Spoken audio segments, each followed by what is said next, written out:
Hi there, Sanmunani Mulweni. Welcome to Fix channel. For you here, please subscribe before the end of the video. If returning, thank you for love and support. I appreciate you.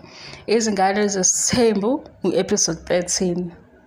Kodwa ngasho ke sikhuluma ngawo ngathi episode 13 angubonanga umehluko phakathi kwabo odade bobabili.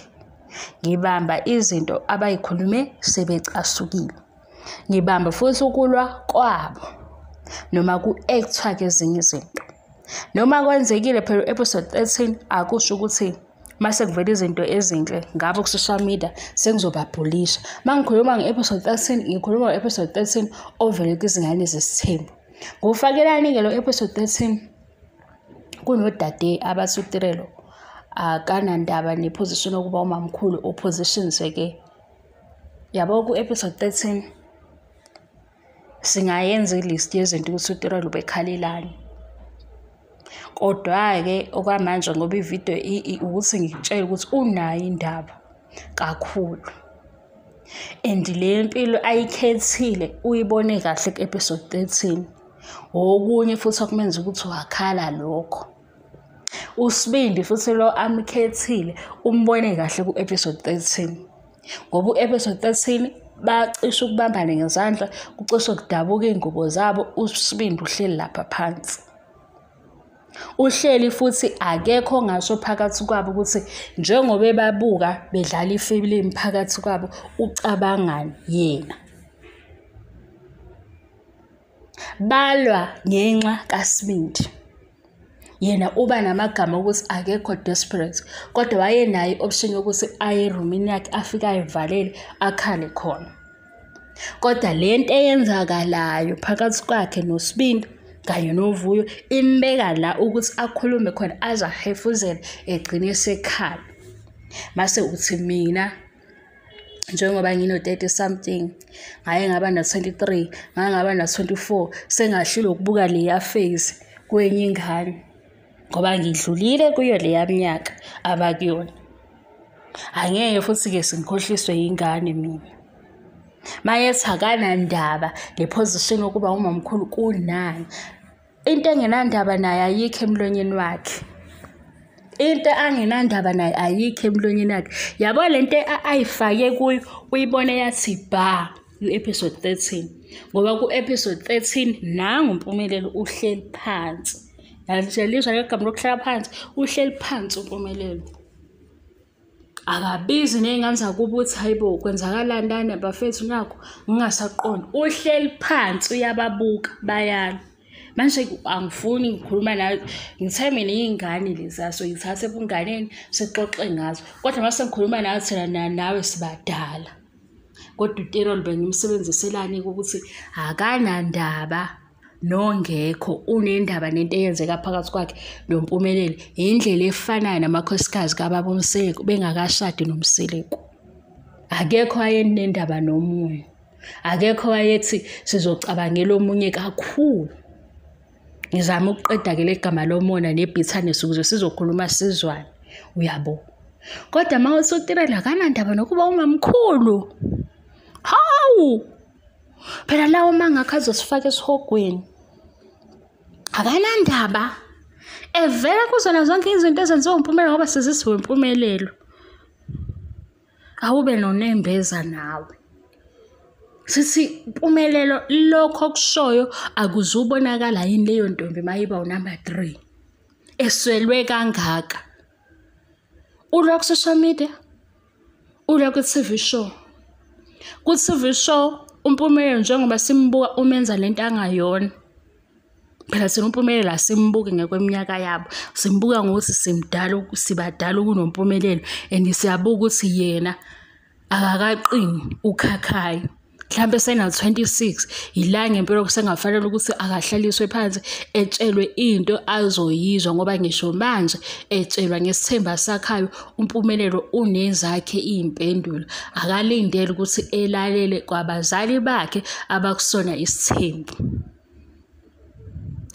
Mina manga ngiyaqamba ngibuye nganeni kodwa mangobuyelo ubuyele ku episode 13 umlalelo uTirelo.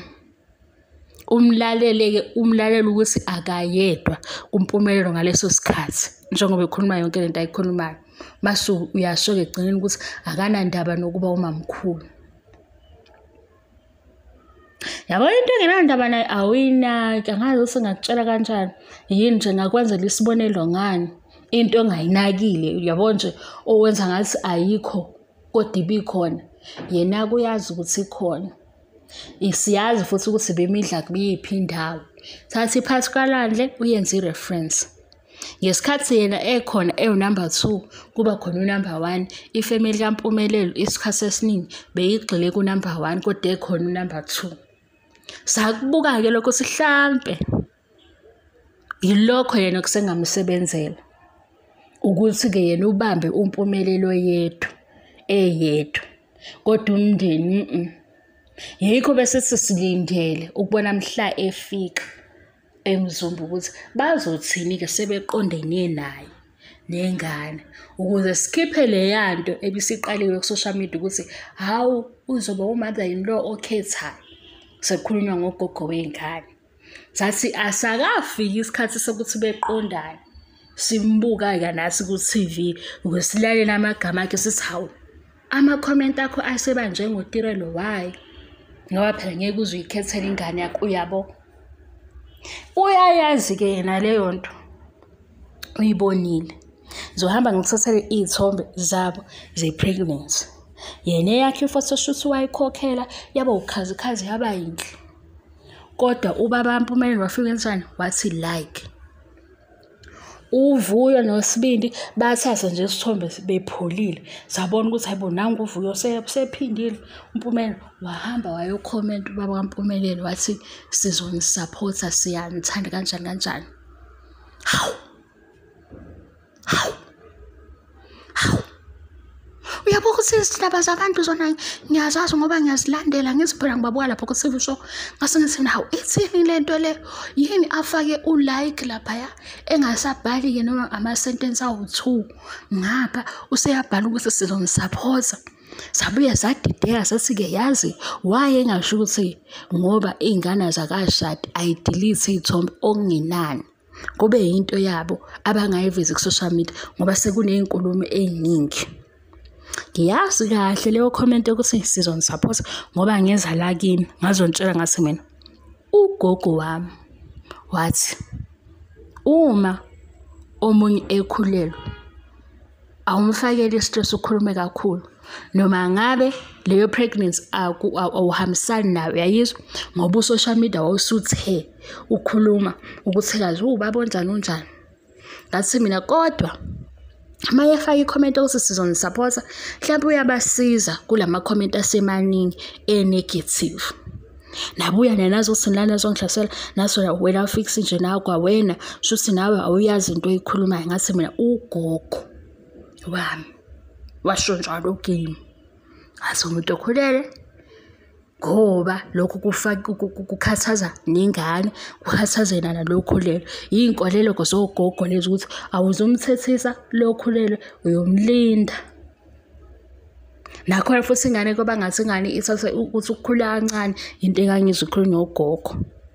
Waphela sengingabona ekhaya kuba khona ingane before umshado. Uthi cha ayikho inkulumo ezoba khona.